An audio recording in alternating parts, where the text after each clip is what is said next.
Hola, ¿qué tal amigos? Sean todos ustedes bienvenidos a este nuevo capítulo del podcast. El día de hoy tenemos uno de esos invitados que son muy especiales por el tema que vamos a tratar.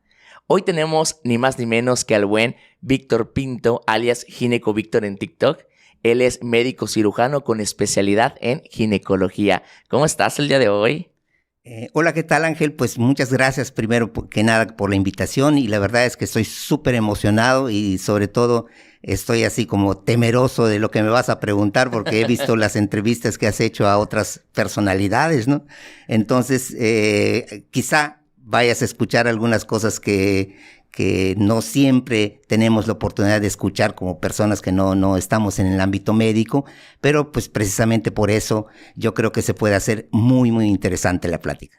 Pues esperemos que sí, que para eso te traje, para darle aquí con todo. Que bueno, tengo que decirlo porque para que no sea aquí un secreto entre nos, el buen Doc es mi papá, es mi señor padre, y me emociona mucho este tema porque voy a poder preguntarle cosas que nunca a lo mejor me ha compartido porque yo no me dedico a la medicina y que pues también si está mintiendo les voy diciendo, ¿no? O sea, oye, pues la primera pregunta que es la obligada. ¿Por qué estudiaste medicina?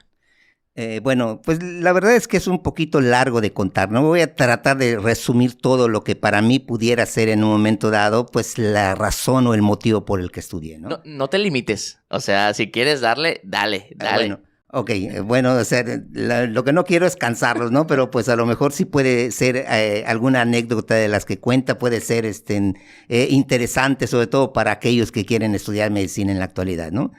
Pues para empezar, yo provengo de un pueblo en donde mis padres y prácticamente después todos mis hermanos se dedicaban al magisterio, o sea, todos, mi familia, casi todos son maestros, entonces es muy difícil que en una familia en donde pues no hay ningún médico, ni un amigo médico, ni nadie nada más un brujo por allá en el pueblo con el que me lleva bien, ¿no? Pero pues en realidad no tenía yo ningún antecedente de medicina, pues era difícil que se pudiera desarrollar una vocación para la medicina si no veo ningún ejemplo ni nada, ¿no? Sin embargo, pues, digamos, la anécdota que quiero narrar, que es totalmente cierta, es que, pues, bueno, pues cuando yo nazco, más o menos a los 3 o 4 meses, yo me enfermo muy gravemente, ¿no? De tal manera que mi familia, mi mamá, mi papá, mis abuelitos y todo pensaron que yo no iba a vivir, o sea, pensaron que me iba yo a morir porque estaba gravemente enfermo. Inclusive me tuvieron que bautizar así de emergencia, agarraron un padrino y una madrina rápido porque este niño se va a morir. Pues, ¿es por ser prematuro, perdón? ¿O no? No nací de tiempo, pero nada más como que nací muy débil y no sé, no puedo decir ahorita por qué razón, pero pues el caso es que yo pues me pasé a morir cuando estaba yo joven, cuando estaba yo bebé, y sin embargo toda mi vida fue enfermizo. Todo el tiempo estaba yo enfermo, que si tenía catarro, que si tenía diarrea, que tenía inclusive hasta delirios cuando yo dormía y me daba fiebre y todo, ¿no? Entonces mi abuelita, que en paz descanse, me cuidaba mucho y me quería mucho. Yo fui el segundo nieto de toda la familia y pues en cierta ocasión ella, así en su desesperación de verme tan enfermo, de ver que realmente yo a punto de morirme, decía unas palabras que después, muchos años después, mi mamá y mi papá me lo repetían, ¿no? Me dijo una frase que pues hasta hoy se lo cuento a todos los que tengo la oportunidad porque es algo muy bonito, ¿no? Me dijo, déjalo hijito, me dijo mi abuelita, ¿no? Déjalo hijito, yo sé que tú vas a llegar a ser médico y que cuando tú seas médico, yo voy a barrer la puerta de tu consultorio. Así me dijo mi abuelita, ¿no? Entonces, pues obviamente eso me lo contaron muchos años después, cuando yo tenía yo conciencia de todo lo que pasaba y pues como que caló hondo en mi manera de pensar, en mi manera de ser esta frase, ¿no? Entonces, cuando yo decido entrar a la preparatoria, pues en ese momento llegaba yo con toda la intención de estudiar medicina. Sin embargo, cuando estaba yo en la prepa, mis amigos me empezaron a desanimar. No, Víctor, ¿cómo va a ser posible? Es una carrera muy difícil y que si no sé cuándo. Bueno, el caso es que al final de cuentas, pasé por muchos vericuetos en cuanto a mi vocación, pero al final de cuentas me metí a la medicina recordando la frase de mi abuelita y por esa razón, pues al final de cuentas estudié pues lo que estudié medicina, ¿no? Pues qué historia tan interesante. Qué historia tan interesante. Me sabía un cachito de ella, pero es un poquito reconfortante para las personas que a lo mejor están en busca de su vocación, como todo en la vida, como se llama el podcast, todo en la vida cuenta. Y esas pequeñas debilidades que tenías al principio hoy también se han vuelto un poquito tus fortalezas. Sí, definitivamente es algo que pues yo agradezco a Dios que todo esto se haya dado como se dio, ¿no? Porque pues ahorita la verdad es que no me veo haciendo nada más que lo que hago, ¿no? O sea, que es mi carrera. Claro. Oye, decidiste estudiar medicina, entraste a la facultad de medicina. ¿Cómo fue tu vida como estudiante de medicina en la facultad? Bueno, pues allá sí te puedo decir que sí fue un poco difícil, complicado, porque pues a pesar de que mi papá pues era maestro y tenía un buen sueldo, podríamos decirte, éramos muchos en la casa, nosotros fuimos 11 hermanos, entonces al ser 11 hermanos pues obviamente las dificultades económicas eran muy grandes, ¿no? Entonces yo la verdad sí habré comprado en toda la carrera de medicina 4 libros de medicina, fueron muchos. Wow. ¿Cómo estudié? Estudié pidiéndole prestado los libros a mis amigos, estudié sacándole copias fotostáticas a algunos libros cuando me marcaban estudiar, estudié con mucha precariedad, es decir, no tenía yo, inclusive recuerdo una anécdota que es un poquito así, digo, me da gusto ahorita contarla porque al final de cuentas lo menciono. Cuando yo me gradué de médico, ¿sí? Pues obviamente ya sabes que a todos se compran su anillo de graduación y en el momento de la ceremonia se le entrega, ¿no? Yo era el único que su papá y su mamá no le podían comprar su anillo de ese tamaño, ¿no? Pero bueno, uno de mis abuelitos y una madrina, me acuerdo, que fueron los que pagaron mi anillo y yo tuve mi anillo.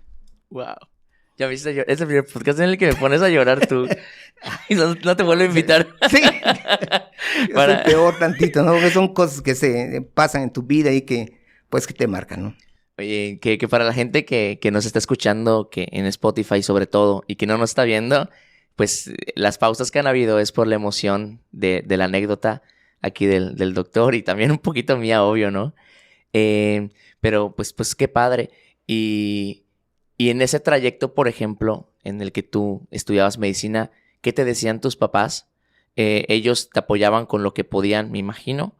¿Y intentaste o pensaste tú en desistir? ¿Cómo era? ¿Qué te decían tus hermanos? ¿Qué te decían tus papás de estudiar una carrera complicada? Seguramente también más costosa, más larga y sobre todo, yo creo, más complicada. Sí, en realidad, pues sí, la verdad es que mi papá y mi mamá y mis hermanos, pues como todo estudiante de medicina, ¿no? O sea, siempre es el orgullo de la familia, ¿no? O sea, estudiar medicina es algo así como decía el maestro Carlos Ursáiz Jiménez, que escribió un libro sobre el estudiante de medicina, y él decía que el estudiante de medicina era el orgullo de sus padres, la admiración de una muchacha y la esperanza de una suegra, decía, wow, ¿no? Y digamos, todavía quedaba en aquella época digamos, ese pensamiento, ¿no? Y obviamente, pues, mis hermanos, mis papás, y hasta hoy, ¿no? Pues todos, tienen el orgullo de tener un hijo médico, etcétera, es algo o un hermano médico, pues es algo que es todavía bien visto y todavía es el motivo por la que algunos estudian medicina, ¿no? Claro. Oye, también, entre mito y realidad, mucha gente dice que estudiar medicina es una carrera complicada por el nivel que requieres para estudiar, ¿no? Por el tiempo que le tienes que dedicar al estudio para terminar esta carrera. ¿Cómo se vive para la gente que a lo mejor está pensando en estudiar medicina? ¿Cómo es la vida de un estudiante de medicina? ¿Qué tanto se estudia? ¿Es verdad esto que es muy demandante o cómo está este rollo? No, pues no vas a clases a veces y a veces pues en realidad pues te lees lo que puedes. No, no es cierto. No, en realidad es por estudiar, ¿no? Yo recuerdo que sobre todo los primeros 2 años de la carrera en la cual prácticamente es en donde está el filtro, ¿no? Decían en aquella época, si tú pasaste los primeros 2 años de medicina, irremediablemente te conviertes en médico, ¿no? O sea, no hay nada que te pueda impedir, a menos que tú te saliera, que te pueda impedir que llegues a ser médico. Y entonces eso sí es verdad porque están en los primeros 2 años las materias más áridas y más difíciles de la carrera, de toda de la carrera, ¿sí? Y es el filtro, ¿no? Donde si no pasas, por ejemplo, neuroanatomía, que es una carrera, es materia súper complicada, a mí me costaba muchísimo trabajo estudiar neuroanatomía. Y pues obviamente esa bioquímica, fisiología, o sea, todas las carreras básicas, ¿no?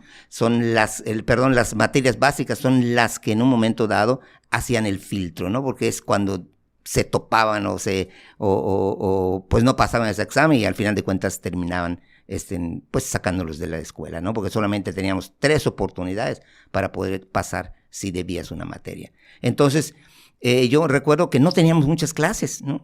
Por ejemplo, una clase en todo el día una clase de 1 hora. Pero para esa clase de 1 hora teníamos que estudiar durante todo el día un promedio de 6 a 8 horas, wow, esa clase nada más, ¿sí? Porque era una de aprender huesos, músculos, nervios y todo lo que tenemos en el cuerpo humano, ¿no?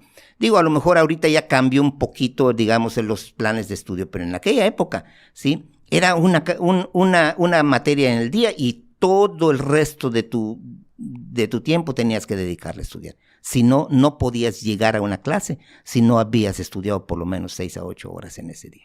¿Alguna vez pensaste en renunciar a la carrera de lo difícil o por alguna situación en especial? Por lo difícil, no. Sí estuve a punto, nada más, no a punto, sino más que nada, así como que medio... no sé cómo decirlo, ¿no? Medio decepcionado porque es una carrera larga y cuando nosotros entramos en el internado, o sea, en el internado pues es el 5.º año prácticamente y después de eso todavía te falta, es el 6.º año, todavía te falta el servicio social, son 7 años en la carrera. Entonces, yo recuerdo que ese año, antes de que yo entrara al internado, pues mis amigos, mis hermanos, algunos se empezaron a graduar, ¿sí? Es decir, empezaron a terminar su carrera. Y yo, pues, continuaba siendo un estudiante de medicina que no tenía, pues, ni para invitarle una coca a mi novia, ¿no? O a salir con los amigos, no había esa oportunidad porque yo seguía siendo estudiante, ¿no?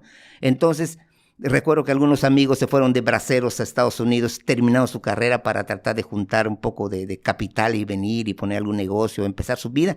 Y me dio ganas de irme con ellos, Wow, de mojado, dejar el internado y irme de mojado igual, ¿no? O sea digo, es la única vez. En el internado. En el internado, wow, cuando ya estaba prácticamente a unos pasos de poder terminar la carrera. Wow. Y al final, pues terminaste la carrera y decidiste estudiar la especialidad. Y aquí tengo 2 preguntas importantes. La primera es, ¿qué tan importante es para un médico estudiar una especialidad? ¿O cuál es la diferencia entre estudiar un médico que estudia una especialidad con un médico general, que es como te titulas?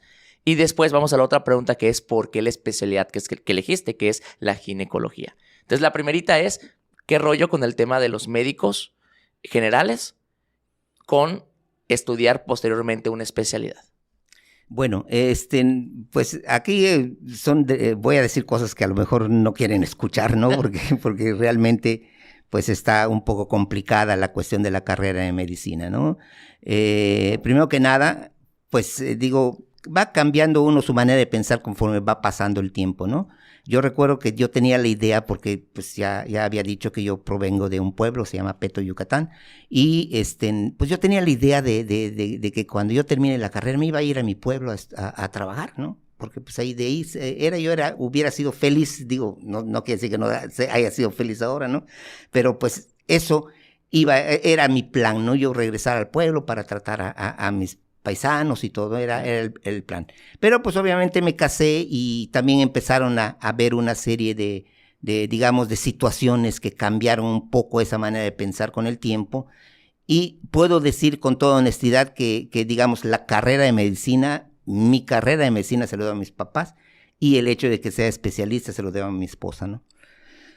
Porque ella siempre me estimuló para poder presentar el examen y para poder, porque es muy difícil, o sea, imagínate nada más, solamente el 5% de los estudiantes de medicina alcanza a hacer su especialidad. 5%. Entonces, el 5%. Entonces, obviamente, tienes que competir con miles de médicos en toda la República para poder ocupar una plaza de residente, de una determinada especialidad para que puedas hacer tu especialidad, ¿no? Entonces, es una cosa muy difícil, tienes que estudiar muchísimo para poder lograr pasar ese examen y tener la oportunidad de tener una beca y hacer tu especialidad. Pero bueno, digamos, volviendo a la pregunta que me hacías, es que sí es un poquito, hay mucha diferencia, ¿no? Y la diferencia básicamente está en cuanto a lo que puedes ganar como médico general o lo que puedes ganar como especialista. Hay una diferencia enorme, ¿no? Sobre todo acá en la ciudad, ¿no? O sea, acá en la ciudad pues está, digamos, es de las cosas que a lo mejor no les va a gustar que yo diga, ¿no? Pero pues está muy mal pagado el médico general, ¿no? El médico general acá, por ejemplo, un consultorio del doctor Simi, por ejemplo, se pueden decir comerciales. Sí. Pues le pagan 40 pesos por consulta, ¿no? Imagínate, ¿sí? O sea, ¿cuánto cuesta, por ejemplo? Digo, yo no estoy menospreciando nada de lo que se dedica la gente, ¿no? Sino yo solamente estoy comparando, por ejemplo, cuánto cuesta un corte de pelo, ¿sí? Cuesta 150, más o menos, y si es algo de una mujer, pues cuesta más, ¿no? Un tinte y todo eso. Y una consulta de medicina general cuesta 40 pesos, ¿no?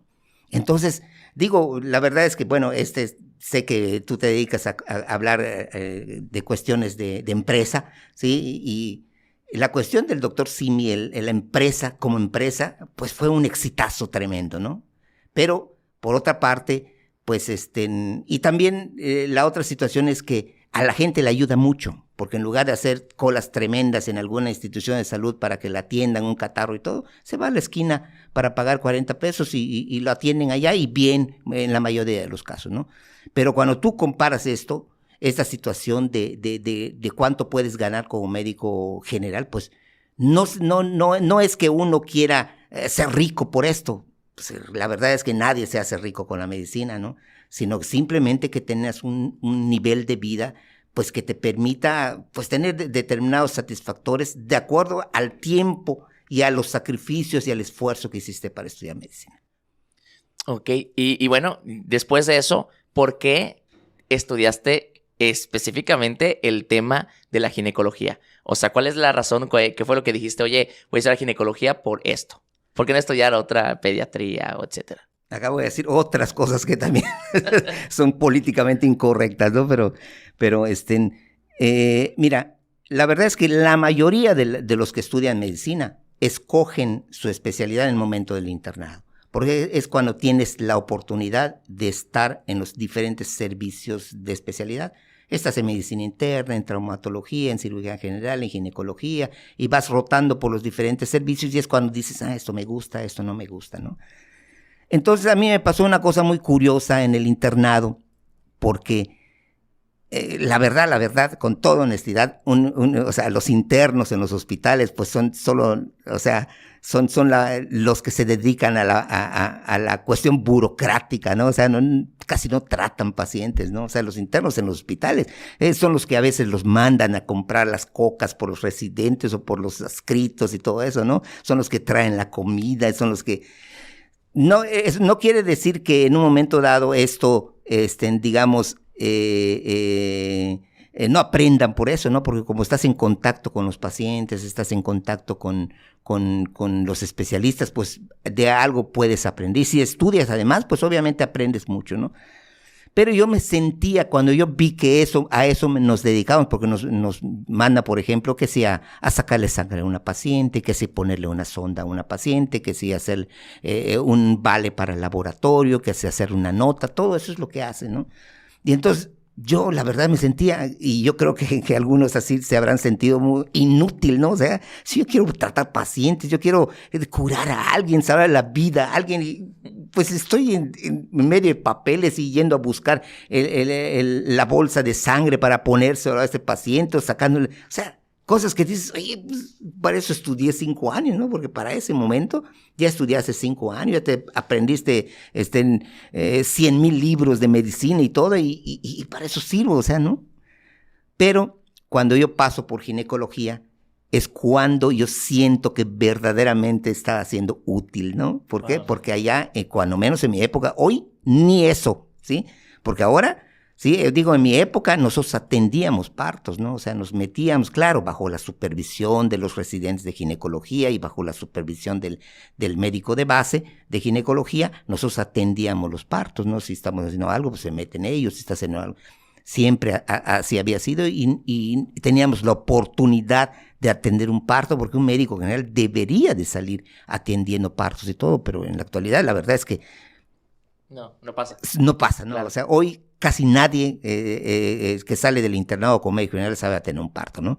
En esa época sí teníamos esa posibilidad y todo. Yo recuerdo que habría, digamos, atendido como unos 50, 55 partos en el tiempo que roté, ¿no?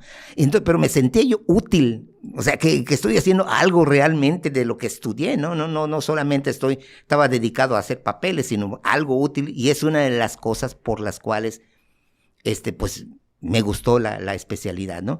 Y la otra es por el hecho de que es diferente la obstetricia a todas las demás especialidades, ¿no?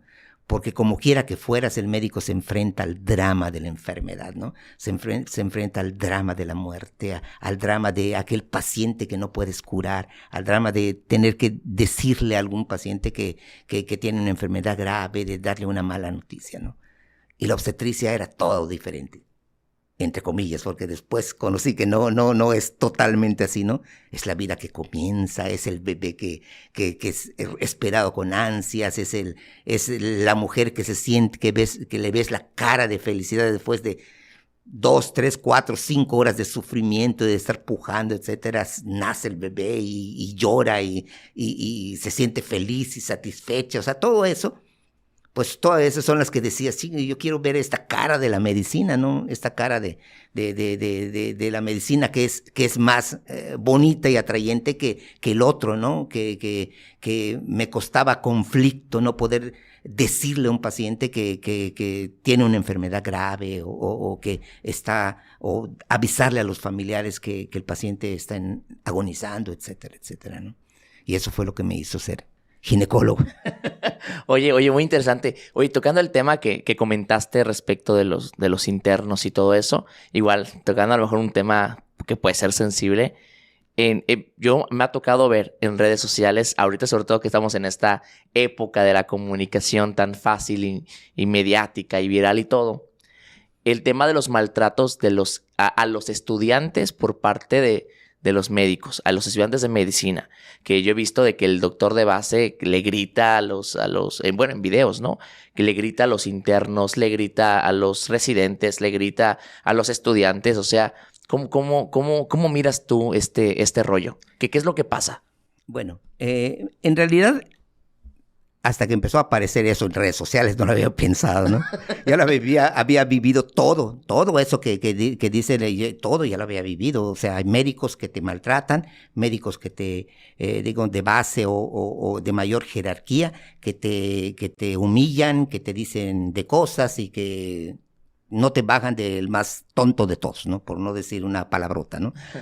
Pero hasta antes de que apareciera todo en redes sociales y que verdaderamente se hiciera público todo eso, yo no pensaba que fuera...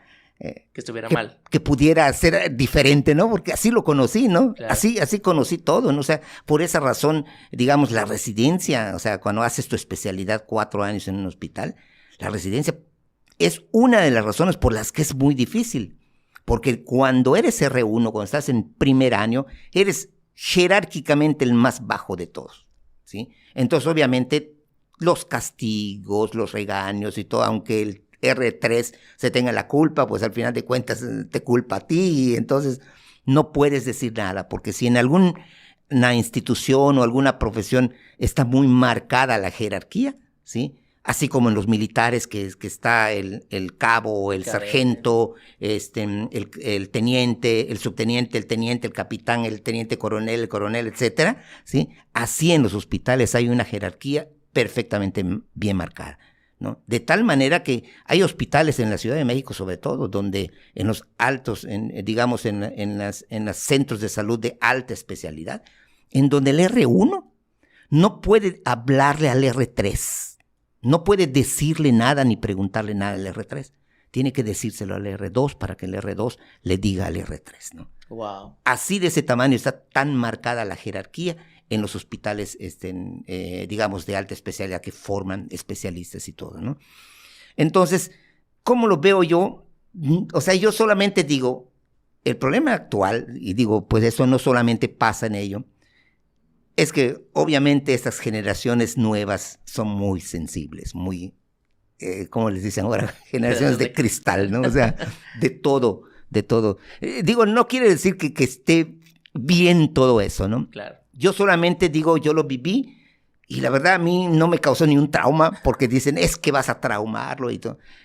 Sin embargo, yo sí pensé en el momento y yo te lo digo con toda honestidad, que es lo que pensé cuando yo viví toda esa etapa, ¿no? Lo que a mí no me gusta que me hagan, yo nunca se lo voy a hacer a mi residente de Menorjevique. Y lo cumplí, ¿sí? Solo ahorita que ya soy grande de edad y todo, tengo un poco no tengo tanta paciencia a la hora de enseñar cirugía, ¿no? Estamos operando, estoy con el R4 que está casi como especialista ya y ya debe de saber todo y estoy operando y veo que no lo está haciendo bien o como debe de ser, pues no tengo paciencia ahora, pero que yo los castigue, que yo los humille o que yo los regañe, nada más cuando sea verdaderamente una cosa que, digamos, no lo puedes tolerar, ¿sí? Porque está en juego la vida del paciente, es cuando lo regaño con fuerza. Pero, o sea, nada más por el hecho de sentirme superior o de humillar a alguien, jamás, ¿no? Eso lo tengo yo porque había cosas que a mí no me gustaba que me hicieran y lo que a mí no me gusta que me hagan, no quisiera yo hacérselo a nadie, ¿no? Y bueno, precisamente tocando el tema de los regaños que le hacen a los residentes y todo, me imagino que mucho se debe al estrés que ustedes viven dentro de un hospital, porque están tratando con personas que muy probablemente están sufriendo, que algo les está doliendo y que son cosas realmente delicadas. ¿Cómo manejan esta parte los médicos, el tema del estrés, en un ambiente, yo diría, bastante pesado? Híjole, digo, hay estadísticas en Estados Unidos que dicen que pues la depresión en los médicos y también el suicidio es muy alto, ¿no? Porque pues a veces no es tan sencillo manejar el estrés en un hospital. Precisamente por eso, ¿no? Porque pues tienes en tu vida, y en el caso de los ginecólogos yo creo que es un poco más, ¿no? Porque cualquier médico o especialista tiene a su cargo un paciente. Nosotros tenemos 2, a la mamá y al bebé, ¿sí? Entonces eso le añade un poquito más de estrés, ¿no? Porque pues son 2 personas a las que tienes que tratar y sobre todo ver que los 2 terminen bien. Al final de cuentas nazca un bebé sano y que la mamá también está sana, ¿no? Entonces, pues eso le implica un estrés. Y sí, efectivamente, pues por eso es también tan exigente a la hora de que los médicos de base regañen o no, o le llamen la atención por eso hay castigos y todo, ¿no? Porque yo recuerdo que tenía un maestro que nos decía a nosotros, ¿no? Que tenemos que hacer las cosas perfectas, ¿no? Perfectas. Y humanamente hablando no puede haber nada perfecto, ¿no? Porque somos seres humanos y en algún momento podemos, en un momento dado, equivocarnos o en algún momento podemos tener un determinado error, ¿sí? Pero ese maestro nos exigía que las cosas sean perfectas y nos decían, en obstetricia tienen que hacer las cosas rápido, pero bien. No hay aquello de que lo hagas rápido y mal. Tiene que ser rápido y bien, porque a veces hay que tomar decisiones en segundos, en la cual que si te retrasas en la toma de una decisión, una paciente puede fallecer. Entonces, es muy complicado porque en ese momento tienes que tomar decisiones importantes, ¿no? Entonces, obviamente, todo esto, pues, genera un estrés y todo, ¿no? Y, pues, eso es lo que hace que mucho, por ejemplo, o sea, digamos, trabajamos mucho y en la especialidad, durante que estás haciendo la especialidad, pues duermes poco, ¿no? Y al final de cuentas, muchos terminamos con problemas de sueño, ¿no? O sea, yo ahorita, por ejemplo, no puedo dormir más de 6 horas seguidas, ¿no? O que yo haga una guardia y que yo llegue a mi casa a las 4 de la tarde y quiera dormir 2, 3, 4 horas porque no he dormido en toda la noche, no puedo, ¿sí? dormiré si acaso media hora, una hora, porque pues a veces todavía la adrenalina te está fluyendo cuando llegas a tu casa, ¿no? Por eso aquellos niños que cuando entraban ¿cómo se llama? Al cuarto y el papá estaba durmiendo, pues los regañaba, ¿no? que es por eso, ¿no? Porque si alcancé a dormirme en un momento dado y alguien me despierta, chispas, ya no puedo volver a dormirme y eso significa que ya el cansancio todavía esté en tu cuerpo, ¿no? Que bueno, para los que, pues para explicar esa parte, pues nos pasaba a nosotros, ¿no? Como tus hijos, de que tú llegabas a la casa, descansabas, y cuando queríamos algo del cuarto, dentro del cuarto entrábamos en rotundo silencio, con un terror inimaginable, como película de terror, así de puntillas. Entrábamos, agarrábamos lo que necesitábamos, si era súper necesario, porque si no, ni entrábamos al cuarto cuando estabas descansando. Sí, les pido perdón por eso en público, porque la verdad es que, pues sí, o sea, tiene su explicación. Digo, no se justifica nada que se regañaba por todo, ¿no? Pero sí tiene su explicación por todo lo que nosotros vivimos como médicos. Oye, y ahora una pregunta muy, muy importante, que tal vez, pues, a lo mejor es una pregunta problemática para ti. ¿Vale la pena? ¿Vale la pena los años que estudiaste medicina, los años que estudiaste especialidad para ganar, no sé, lo que ganas o para todo este estrés que tú llevas en tus hombros todos los días salir a un hospital? ¿Vale la pena? Es muy difícil, no me hubieras hecho esa pregunta, porque es muy difícil contestarla, ¿no? Pero pues vamos a intentar, digamos, con toda honestidad, ¿no? Acá hay dos cosas importantes. Si tú te metes a la carrera de medicina porque piensas que vas a ganar mucho dinero, olvídate de la carrera, ¿sí? Porque eso no es cierto. Claro, puedo decir en un momento dado que depende mucho de tu capacidad de vender tu producto, tu servicio, como le quieras llamar, y depende mucho de que puedas hacer inversiones, puedas hacer otro tipo de actividades que pudieran darte ingresos pasivos, ¿no? Pero si lo piensas en la medicina como digamos, como que eso te va a hacer rico, pues estás mal, ¿sí? O sea, no te metas a estudiar medicina, porque no es así, ¿no? Ahora bien, si te gusta la carrera verdaderamente, porque para que tú estudies una carrera así como medicina, tienes que tener vocación. Si no tienes vocación, todo se te va a hacer difícil, ¿sí?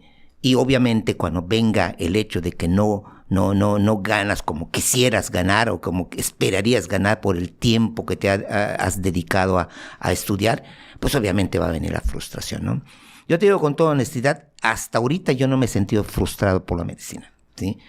Porque amas lo que haces. Porque amo lo que hago, ¿sí? Porque me gusta, aún a pesar de que me produce mucho estrés y estoy siempre con el pendiente de alguna paciente, que cómo esté, etcétera. Amo lo que hago y hasta ahorita no puedo decir que me ha frustrado la carrera. Pero tampoco quiero decir con esto que el médico gana millones de pesos, o sea, que se puede hacer rico con la medicina, porque tu principal activo eres tú. Y tú te cansas, ¿no? Yo cuando tenía 40 años, 38 años de edad y trabajaba en 3 hospitales diferentes y no me cansaba ni nada, ¿no? Inclusive mi esposa me decía siempre, oye, tienes que descansar. Y siempre le respondía algo que hasta ahora me dice, descansar hasta que me muera. Pero eso no siempre, ¿no? No puede ser siempre. Y yo en ese momento no lo comprendía, no lo entendía así, porque pues todavía yo sentía que tenía mucha fuerza, sentía que podía trabajar mucho, ¿no? Pero llega un momento en la que no, ¿sí? Que el organismo lo empieza a sentir, ¿no? Entonces, contestando directamente tu pregunta, o sea, yo le diría a los estudiantes de medicina que primero, porque, o sea, a mí me causa mucho, no sé, mucha curiosidad saber por qué razón la Facultad de Medicina en la actualidad es una de las más peleadas. Para entrar a estudiar a la Facultad de Medicina de acá, de la Universidad Autónoma de Yucatán, es verdaderamente o sea, es muy difícil. Tienes que tener los mejores promedios y saber cómo hacer ese famoso examen que presentan allá, ¿no? Y presentarán no sé cuántos, ¿no? Pero para las plazas que hay, pues obviamente es muy difícil entrar. Y yo me pregunto, todos esos muchachos que intentan entrar a la Facultad de Medicina saben lo que es estudiar medicina, saben a lo que se van a enfrentar cuando salgan como médicos generales, saben lo que se van a enfrentar cuando sean especialistas, ¿sí?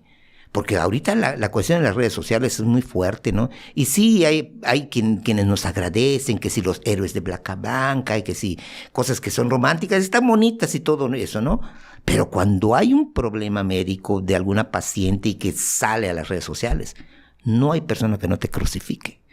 No hay persona que no te tire el hate, pero sin conocer siquiera realmente lo que pasó con un determinado paciente. ¿Te acuerdas aquel caso de aquella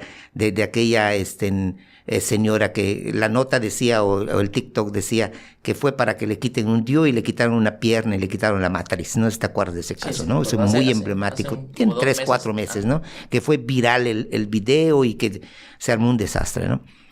Y tú ves los comentarios y el hate en contra de los médicos como si fuéramos verdaderamente unos asesinos, ¿no? O sea, generalizando. Y entonces yo lo que digo, o sea, para poder calificar si algo es una negligencia o fue una negligencia, fue verdaderamente un problema atribuible al médico, tienes que conocer de pe a pa el caso para que puedas decir, sí hubo error, acá hubo un problema, otro fue un problema, etcétera, ¿no?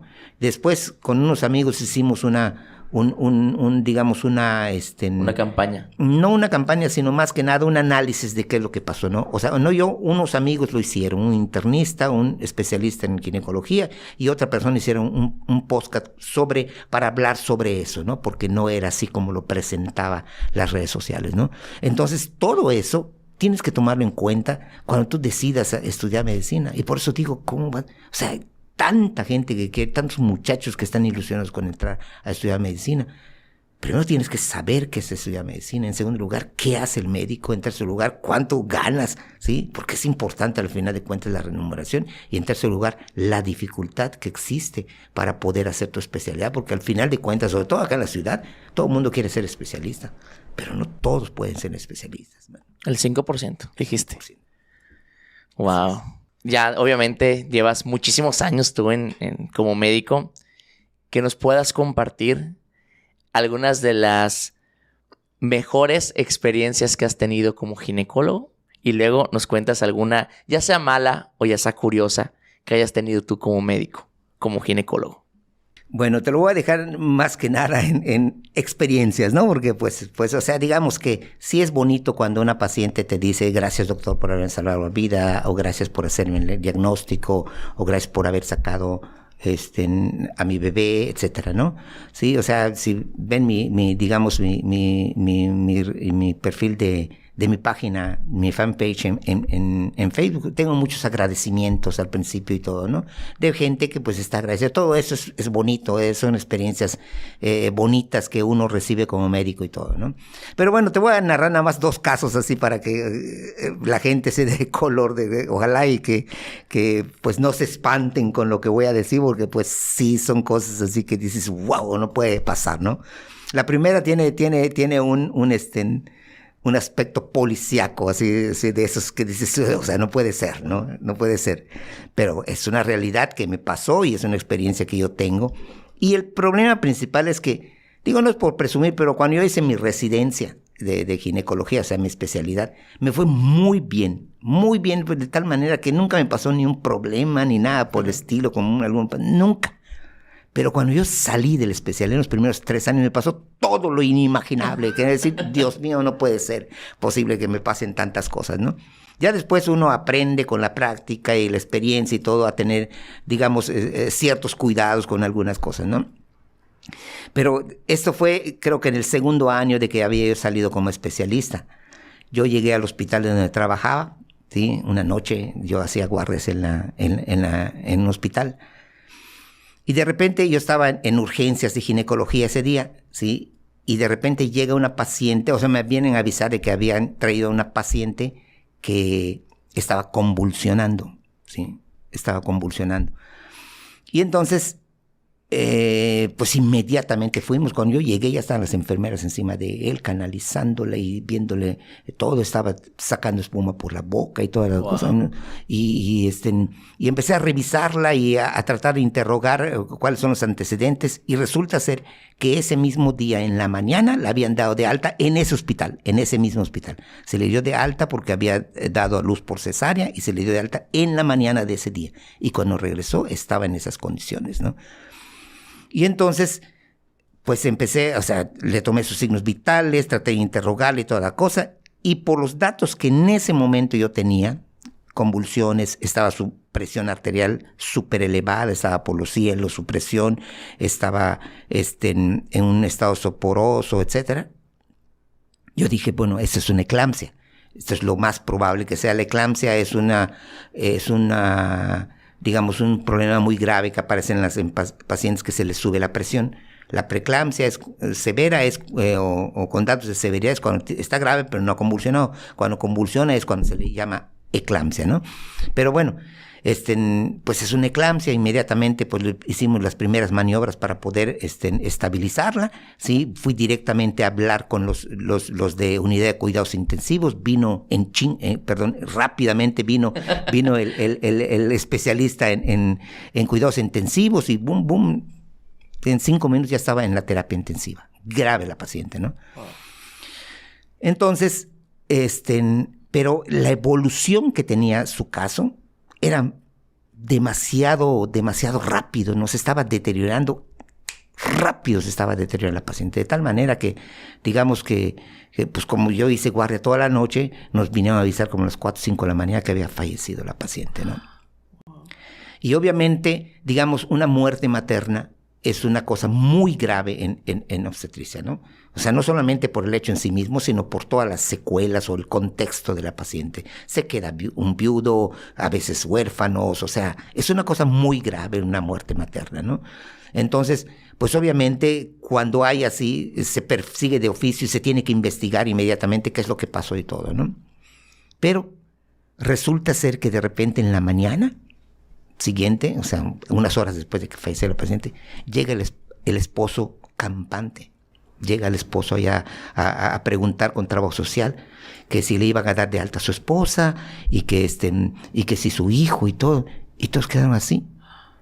Si su esposa le dieron de alta desde ayer y pues es la que había fallecido, ¿no? Sí. Pero ¿cómo va a ser posible si yo no he venido a buscarla desde el momento en la que dio a luz? A mí me avisaron, pero como yo trabajo en otro lugar, pues para que yo me traslade a que llegue hoy, pues había un largo trecho y por esa razón estoy viniendo hasta este momento. Dice, ¿no?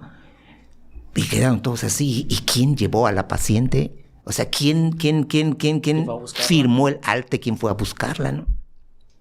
Y empezaron las investigaciones y resulta ser que una señora que allá mismo la conoció, que no sabemos ni siquiera cómo convenció a la paciente de que se vaya de alta, que ella le iba a llevar a su casa, ¿sí? Firmó, o sea, en ese momento no habían, ahorita está muy cuidado todo ese, claro, por la seguridad y todo, pero en ese momento estamos hablando de 2001, por allá no había tanta seguridad o tantos requisitos para poder sacar un bebé y todo, ¿no? Entonces, resulta ser que la señora, ¿sí? Porque para esto los internistas, los que habían tratado a la paciente, ¿cómo es posible que haya deteriorado tanto, no? Y tuvieron que hacer autopsia, detectaron que la paciente le envenenaron, así de ese tamaño le envenenaron, y le robaron a su hijo, ¿sí? Entonces, obviamente, cuando se estalló la bomba, cuando estalló el problema, llegó la policía, la Fiscalía General del Estado, rodearon el hospital. Bueno, un problema, pero como no tienes idea. Y nosotros, obviamente, como estamos en las notas, porque yo recibí a esa paciente, ¿sí? Estábamos en todas las notas, estaba en nuestra firma y todo, pues obviamente te tienen que llamar para que hagas tu declaración, qué es lo que hiciste, qué es lo que viste, por qué pusiste esto, y el interrogatorio de los fiscales muchas veces son con la intención de que te confundas y que aparezcas culpable y todo eso, ¿no? Entonces, pues digamos que al final de cuentas, o sea, para no hacerte más largo el caso, pues casi un año después de las investigaciones, jamás apareció el bebé y nunca se pudo dar con la señora que se llevó al bebé, que mató prácticamente a la paciente porque la envenenó. Así. Qué fuerte. Esa fue, digamos, una de las experiencias más duras que me tocó vivir, ¿no? O sea, en la que no estaba involucrada tanto una cuestión médica netamente, pero que pues sí es vivirla en ese momento. Ahorita la cuento y es una anécdota y todo, pero en el momento estaba yo que no podía dormir, o sea, estaba yo muy preocupado y terrible. Fue una de las cosas duras que he vivido, ¿no? Oye, y tú como médico también, ¿qué opinas con el tema no, me imagino que te ha pasado un montón de veces, de la gente que quiere una consulta por redes sociales o por mensaje de que te mandan mensaje y no quieren ir a la consulta, sino quieres que se lo resuelvan por mensaje? ¿Qué rollo con ese tema? Híjole, pues es algo así como el signo de los tiempos, ¿no? Porque pues realmente eso es una cosa muy que pasa mucho más frecuente de lo que te imaginas, ¿no? O sea, nosotros, yo te voy a decir que a la mayoría de los médicos, sobre todo a los especialistas, no les gusta mucho eso, ¿no? Pero no es por una pesadez, porque dicen, ay, qué pesado el médico, porque pues no quiere correspondernos. Y realmente no es así, ¿no? Porque, sino simple y sencillamente, porque la gente, digo, las personas piensan que la medicina es, te hago una pregunta y puedes contestarle ya, ¿no? Pero no es así, una pregunta es una consulta, ¿sí? Y esa consulta no puedes dar un diagnóstico si no has hecho dos cosas importantes que aprendemos desde el principio en la medicina, ¿no? Primero el interrogatorio, segundo la revisión clínica, ¿sí? O sea, para que tú tengas, digamos, puedas dar un diagnóstico, un medicamento por ese diagnóstico y un pronóstico y todo, tú tienes que hacer las dos cosas, ¿sí? Tienes en primer lugar que interrogar a la paciente para saber, pues, qué síntomas tiene y después de eso revisar a la paciente, ¿sí? Para poder confirmar tu sospecha diagnóstica en el interrogatorio. Y después de eso, si hay necesidad, pues hay que mandarle a hacer algún estudio para poder tener todos los elementos en la mano para hacer un diagnóstico. Todo eso se necesita para hacer un diagnóstico. Una paciente me dice, doctor, tengo dolor abdominal, ¿qué hago?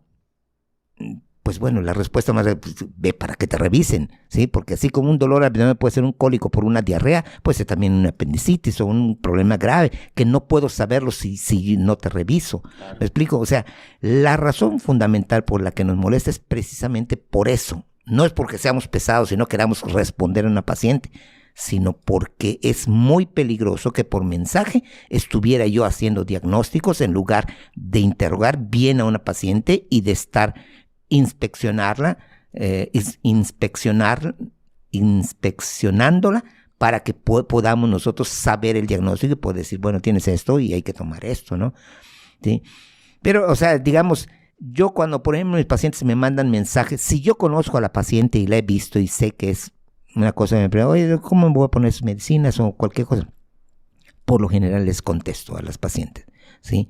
Hay algunas que son, que hace 3 años que yo las vi y que no las he vuelto a ver, ¿sí? Y que no sé qué ha cambiado en su vida y todo, y te mandan un mensaje, a lo mejor, digamos, con no sé cómo llamarle, ¿no? Pero sí un poquito de viveza, ¿no? No sé si sea eso, ¿no? Pero para ahorrarse el dinero de una consulta, ¿no?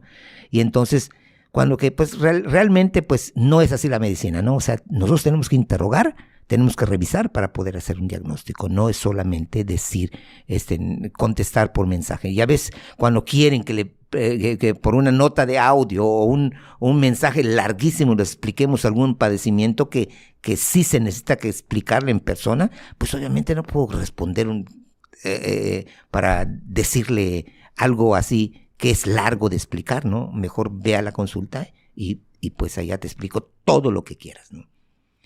Y otra cosa que es, fíjate muy bien, esto es el otro lado de la moneda quizá, ¿no? Pacientes que van a la consulta, ¿sí? Que están pagando su consulta y que no te pelan al momento de que estás interrogándola. ¿Por qué? Porque están en su celular, man. No es cierto. O sea, Digo, yo no puedo, o sea, esto es el otro lado de la moneda, porque esa sí está pagando su consulta. Es para que yo esté así con el médico, ¿no? Viéndola, qué me va a decir, qué me va a explicar. Y la paciente con su celular. Y le preguntas algo, ¿qué? Ah, sí. Y sigue en su celular. O sea, no puede ser, ¿no? Porque primero, pues, o sea, tienes que estar atento a todo lo que te digan y decir todo lo que te está pasando, ¿no? Pero sin ni siquiera caso, o sea, no puede ser, ¿no? O sea, a veces me molesta, a veces, bueno, ni modo, ¿no? Así pasa a veces en las conversaciones normales, ¿no? Pero que pase una consulta médica de esta manera, pues no está bien. Wow, no puedo creer que la gente neta te ignore además de frente, ¿no? Que no solamente porque te lo pagó, sino que además es una grosería que alguien te esté hablando y que esté en el celular. Claro, o sea, eso no lo quise decir, ¿no? Pero es una sí, grosería. Claro, obviamente. En ¿no? cualquier circunstancia. Es una grosería. Oye, subí a mis redes sociales a la gente, o sea, les comenté que iba a tener a un especialista en ginecología y que me hicieran algunas preguntas que les gustaría saber. Mi nicho especializado es el tema de las finanzas. Pero no me llegaron temas de finanzas. me llegaron temas ginecológicos. Y agarré algunas preguntas que son las que más se repitieron. Sorprendentemente, porque a lo mejor porque yo que conviví contigo y que tengo pues, un hermano que es médico, de alguna manera sé por dónde van las respuestas. Pero bueno, te voy a hacer las preguntas que me hicieron y vamos aquí desmintiendo algunos mitos que ellas proponen. Obviamente, al tratarse de ginecología, el 98-99% de las preguntas que me hicieron son mujeres, obvio. Me preguntaron si una mujer embarazada se puede poner uñas. A ver. Bueno, pues para los que no sepan, pues yo he hecho algunos videos en TikTok y allá en uno de ellos precisamente abordo ese tema porque era una cosa muy reiterativa de que me la preguntara, ¿no? Muy solicitada. Muy solicitada, ¿no? Porque pues obviamente las mujeres embarazadas pues no dejan de ser mujeres porque estén embarazadas, ¿no? O sea, y quieren verse bellas, quieren verse bien y todo, y pues y en ese sentido pues yo les decía pues que no hay contraindicación de hacerlo porque pues de alguna manera los químicos que se utilizan en la actualidad pues no se absorben bien porque la uña pues tiene como una especie de protección, ¿no? No llegan al torrente circulatorio para que el torrente circulatorio lo lleve hasta la matriz y le llegue al bebé, ¿no? No le llega. Entonces, pues sí se pueden poner uñas de acrílico y todo, no pasa nada con eso, ¿no? Nada más hay que tener cuidado en el primer trimestre del embarazo, porque pues sabes que cuando se ponen ese tipo de objetos, pues despiden unos olores que si la paciente en un momento dado está en los primeros meses de gestación, pues le va a hacer que tenga más náuseas, más vómitos y no va a poder estar bien y tranquila, ¿no? Entonces, salvo el primer trimestre y cuando ya se está acercando el momento del parto, no debe la paciente, en el momento sobre todo ya está yendo al hospital, no debe la paciente tener pintadas las uñas para nada. Pero eso es una razón no porque perjudique, sino porque en el momento de la valoración les sirve mucho a los anestesiólogos o a los que están vigilando los signos vitales de la paciente la coloración que tenga las uñas, ¿no? Entonces allá en las uñas tiene una coloración que es significativo para los médicos. Entonces por esa razón no debe de estar con las uñas pintadas una paciente que ya está por dar a luz o que ya está yendo al hospital por cualquier otro motivo, ¿no? Si vas a ir al hospital y sobre todo si te van a ingresar por alguna razón, te debes despintar las uñas, porque eso sí es algo que así debe de ser, ¿no? Un poquito ahondado en ese tema, me imagino que la respuesta va también por ahí. También me preguntaron el tema del cabello, el mismo tema. Bueno, en cuanto a la cuestión del cabello, pues allá sí hay un poquito de restricciones, sobre todo en el primer trimestre del embarazo, porque allá el cuero cabelludo sí tiene más capacidad de poder absorber los químicos, ¿no? Entonces, y el problema también fundamental cuando se discute ese tipo de cosas es que no hay muchos estudios que nos digan y que nos orienten sobre ello, ¿no? No se sabe, por ejemplo, cuánto se puede, digamos, absorber a través del cuero cabelludo de los químicos que pudieran en un momento dado pasar al torrente circulatorio y llegar al bebé, ¿no? Entonces, como no se saben muchas cosas, pues hay que tener cuidado, sobre todo en el primer trimestre del embarazo, ¿no? Ah, ok, perfecto. Otra pregunta que me dijeron mucho. Voy a intentar hacer la pregunta sin decir palabras que no sé si me desmoneticen en todos lados, pero ¿es posible que una mujer que está embarazada sangre durante el embarazo? No, No debería. no debería, ¿sí? Cualquier hemorragia o sangrado en el embarazo no es normal, ¿sí? ¿Por qué razón? Porque hay algunas pacientes que cuando tienen este tipo de sangrados dicen, es que tuve mi menstruación y estaba yo embarazada. Todo sangrado en el embarazo no es menstruación, porque menstruación es un término, digamos, específico, que tiene un concepto específico, ¿no? Y en el embarazo es un sangrado, pero no es una menstruación, ¿sí? Si es en la primera mitad del embarazo, pues se considera que es una amenaza de aborto, ¿sí? Si es en la segunda mitad del embarazo, pues puede ser una amenaza de parto prematuro, algún problema de la placenta, etcétera, ¿no? Entonces, cualquier tipo de embarazo, cualquier tipo de sangrado en el embarazo no es normal. Debes de ir a que te chequen en forma inmediata. Última pregunta, Doc. Esta me la hicieron un montón. ¿Existe algún método en pastillas, etcétera, etcétera, o cualquier otro método para hacer que la gente se embarace? O sea, para que las mujeres se embaracen. No como tal, ¿no? Sino lo que se hace en realidad es hacer una valoración y estudiar por factores, ¿no? O sea, el médico lo que hace cuando llega una paciente, o sea, para empezar, tienes que tomar en cuenta que para que nosotros podamos meter a una paciente, inclusive el TikTok que subí hoy, creo. ¿Al de hoy? Sí, creo que sí, hoy lo subí, hablaba sobre eso, o el que voy a subir mañana, no me acuerdo, pero el caso es que yo explicaba que para que en un momento dado se pueda decir que una paciente no se puede embarazar, tiene que haber pasado un año de vida sexual sin método de planificación familiar y buscando el embarazo, ¿sí? Si no tienes esos requisitos, pues todavía no puedes meterte a un protocolo de estudio para pareja infértil, ¿sí? Entonces, eso es la primera condición. Y después de eso, pues hay que buscar la causa, ¿sí? Porque las causas son diferentes. Hay causas ovulatorias, hay causas masculinas, que es de las cosas que creo que fue de la que hablé. Pues, imagínate, casi el 40% de las causas por las que una mujer no se puede embarazar es culpa del hombre, o es responsabilidad del hombre, ¿no? Que tiene algún problema de conteo espermático y todo eso, ¿no? Y pues digamos que si se descarta al varón, pues hay que buscar la causa por la que la mujer no se puede embarazar, ¿no? Que pueden ser, te digo, varios factores. Entonces lo que nosotros hacemos es estudiar todos los factores y ya para poder dar un pronóstico y un tratamiento para que la mujer se pueda embarazar. Perfectísimo, Doc. Pues prácticamente vamos cerrando este capítulo de podcast que ha sido, sin más, muy interesante. Me gustaría que nos dijeras algún mensaje para las personas que quieren estudiar medicina. A lo mejor la especialidad de ginecología, a lo mejor otra especialidad, no importa. ¿Qué consejo le darías a esas personas que quieren estudiar esta carrera? Bueno, pues el primer consejo es que sepan qué es estudiar medicina. Es decir, que vayan y conversen con uno que está en el internado, uno que está en el servicio social, para que él les diga qué es lo que es estudiar medicina. Y después que entrevisten a algún médico general, ¿sí? Y por último, un especialista, ¿no?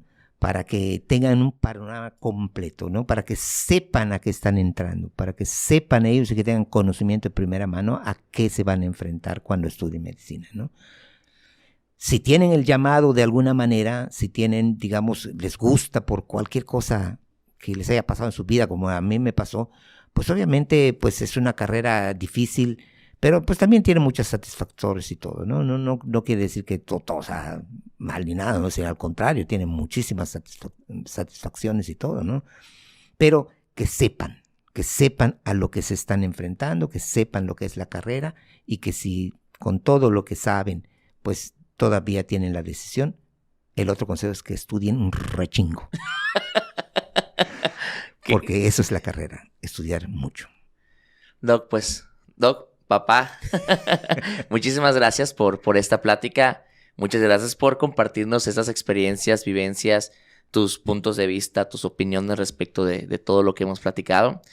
Y bueno, para la gente que en algún momento ha pensado en estudiar esta carrera, pues aquí va a haber mucho que estudiar también. Claro, así es. Entonces, pues agradecerte mucho por tu tiempo. Y chicos, nos vemos en un próximo video. Bye.